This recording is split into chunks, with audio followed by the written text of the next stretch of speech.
ليه مقصدكم المقصود الله بغيت الناس كامل يسمعوا هاد القصة صنتوني من الأول حتى الآخر ويعطوني شي نصيحة. أنا حسيت راجلي كيخونني وبغيتكم كاملين تنصحوني لحقاش أنا معرفش شنو غندير. غنعاود ليكم من الأول. فاش تزوجت أنا وراجلي ما كنت كنعرفو ما كان كيعرفني، يعني غير العائلة اللي كيتعرفو بيناتهم جاو دارهم خطبوني وقبلت أنايا. أنا كان عندي الدبلوم ديال الحلويات والطبخ وداكشي، يعني قبل ما نتزوج بيه كنت خدامة على راسي الحمد لله، كنعاون راسي وكنعاون والديا. راجلي بحكم أنه خدام في المخزن كان كيغيب خدام وجانو، كيمشي كيجي مرة في 4 شهور. كما قلت لكم تزوجت بيه ودرنا العس ورحت لداري، ماشي داري بوحدي إنما سكنت مع الأم ديالو والأب ديالو خوتو اللي كانوا صغار. كان راجلي كيمشي يخدم وكيجي مرة في 6 شهور كيجلس معايا 20 يوم وكيمشي. واخا تزوجت قررت انني نكمل الدومين ديالي اللي كنت كندير، كنت كنشد لي كوموند مع الناس وكنت الحمد لله كندخل المصاريف كما كنقولوا. راجلي كل شهر كنخصص ليا تقريبا شي 3000 درهم كيصيفط ليا باش كنعاون دارهم في المصروف. انايا كنت كنعطيهم واحد القدر وكنت كنخبي واحد القدر. وكان الحلم ديالي هو انني ندير دار بوحدي ونستقر بوحدي. راكم عارفين المشاكل ديال العائله كيخلوكش نهائيا تعيشي براحتك، واخا هكا كنت صعبه. كنت كل شهر كنوفر شويه الفلوس، بعض المرات كنوصل حتى 6000 درهم كنخبيها في الشهر بحكم ان خدمتي الحمد لله كان فيها الرزق وفيها الفلوس.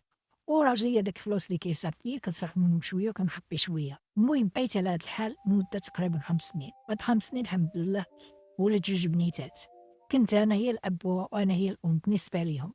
اي حاجه انا هي اللي خاصني نديرها بحكم ان الزوج ديالي كان بعيد عليا، طبيب والمدرسة وأي حاجة، يعني أنا يا الأب وكنلعب دور في نفس الوقت.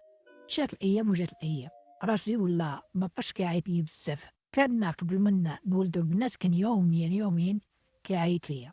على الأقل كنهضر أنا وياه واحد 3 السوايع في النهار ولا 4. من ولدت البنات وليت مشغول عليهم وداك الشيء السيد تبدل ومبقاش كيما كان. ولا كيدخلني الشك وكنقول لك السيد ربما كيهضر ماشي وحنا. وللأسف الشك كيستخف في المحل ديالو. واحد المرة جا حط التليفون ديالو تيبان ليا غير واتساب واحد. قلت ربما السيد ما عندوش، يعني ما كيهضر. قلبت مزيان وندخل لواحد الملف غنلقى ديال الواتساب تاعي، وهنا غنتفاجئ غنلقى راجلي كيهضر مع بزاف د البنات وكيقول لهم بلا انه ما مزواش. المهم خيانة، خصوصا مع واحد الوحدة تيقول لها نتلاقى انا وياك وكيهضر معاها كيصيفط لها الفلوس. المهم تصدمت انايا نوضنا الصداع واجهته بكلشي، مشيت هزيت حوايجي مشيت لدارنا. جلست تقريبا شي سيمانة تبعني هو لدارهم باش يرجعوني، وانا ما بغيتش نرجع بحكم انني لقيت عليه الخيانة. هوز المصحف وبقى كيحلف ليا وكيبوس ليا رجليا قدام دارنا وكيقول لي عمري ما نعاود. هاديك غير النزوة وداز. وليدي يشوفوا هكا كيرعوا كيقول لي صافي راه اي واحد كيغلط صافي نال الشيطان رجعي لدارك. صافي سامحت ورجعت لداري. قلت لي لا حصلت عليك هاد المرة اي حاجة او خيانة ما تبقاش مابقاش نعقل عليك زعما صافي الله يعاونك ونكيو. صافي كيقول لي والله ما نخونك ما بقاش نعاود. صافي كمل هذاك 20 يوم ورجع الخدمة ديالو. أمور كانت عادة مزيانة، مر تقريبا عام السيد مزيان كيعيط كل مرة كيصور كيساب المصروف. قلت صافي السيد راه عمرو ما يخونني. صافي الخوت جمعنا شوية الفلوس، هاديك الساعة أنا تقريبا جمعت شي 13 مليون بحكم الخدمة ديالي والفلوس اللي كيصيفط ليا. قلت لي شوف بحكم أن المدينة اللي ساكنين فيها صغيرة وبقيت فيها البقاع خاصي. قلت لي شوف أنايا راه جمعت شوية الفلوس غنشوف العائلة نسلكم منها ونشريو شي بقيعة ونبنيوها. صافي هاداك الشي اللي درنا مشيت لهاد العائلة تسلفت تقريبا 7 المليون. دزتهم هاداك الفلوس اللي عندنا، خدينا واحد البقيعة أرضية فيها تقريبا 70 متر كاري، بنينا فيها الطابقة الأولى ودرنا السترة للسطح والحمد لله كلشي بخير. هاد الدار هادي اللي بنينا واخا أنا اللي خدمت فيها واخا أنا اللي دمرت فيها وأنا اللي جمعت فلوس كتبت لي كلشي بسميتو. يعني أنا لا نيتي كنقول فلوسي هما فلوسو وفلوسو هما فلوسي، يعني ما بيناتناش الحساب. المهم دازت الأمور مزيان تقريبا مدة عامين. السيد عاوتاني رجع كيما كان، كيما كنقولوا واحد المثل عمر الشيخ ما تنسى هزة الكسف. ما بقاش كيسول ما بقاش كيعيط، كنعيط ليه كيقطع عليا.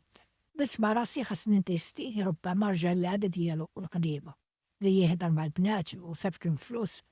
دخلت بواحد الكونت صار في الفيسبوك قبلني قال لي دوزي الواتساب، درت نمرة جديدة ودزت الواتساب.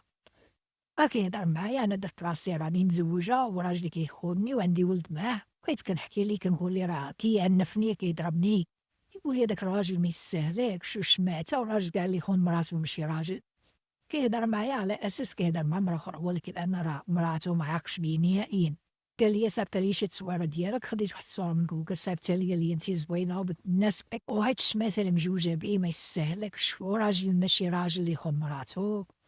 والخوت بقيت كنهضر معاه لمدة شهرين كيقول لي غير طلقي منو وأنا نتزوج بيك، قلت ليه واش أنت مزوج؟ قال لي أنا ما مزوجش، نكرني نهائيًا أنا وبناتو، قال لي أنا ما مزواش، غير طلقي منو وأنا يعني أنا نتزوج بيك، قال لي صيفط ليا كونت ديال البنكة ديالك نبقى ندوز لك الفلوس، السيد صافي دخل معايا فواحد العلاقة عميقة كما كنقولو.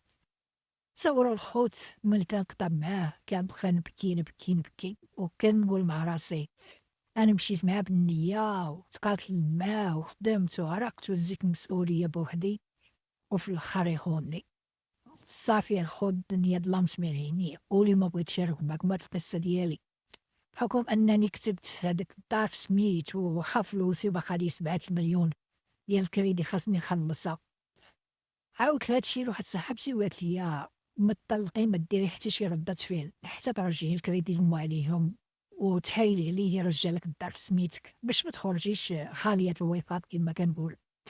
إيوا الخوت هادي هي قصتي، بغيت أي واحد يسمعها مينساش يخلي ليا شي نصيحة، راني الدنيا دارت بيا، راني واحد الحالة صعيبة بزاف النفسية محطمة، حياتي كنشوف فيها كحلة، وبغيت أي واحد سمع قصتي ما ينساش يبارطاجيها مع الناس ويخليو ليا شي نصيحة شنو غندير مع هاد السيد هذا. شكرا لكم مسبقا وخليتكم على خير.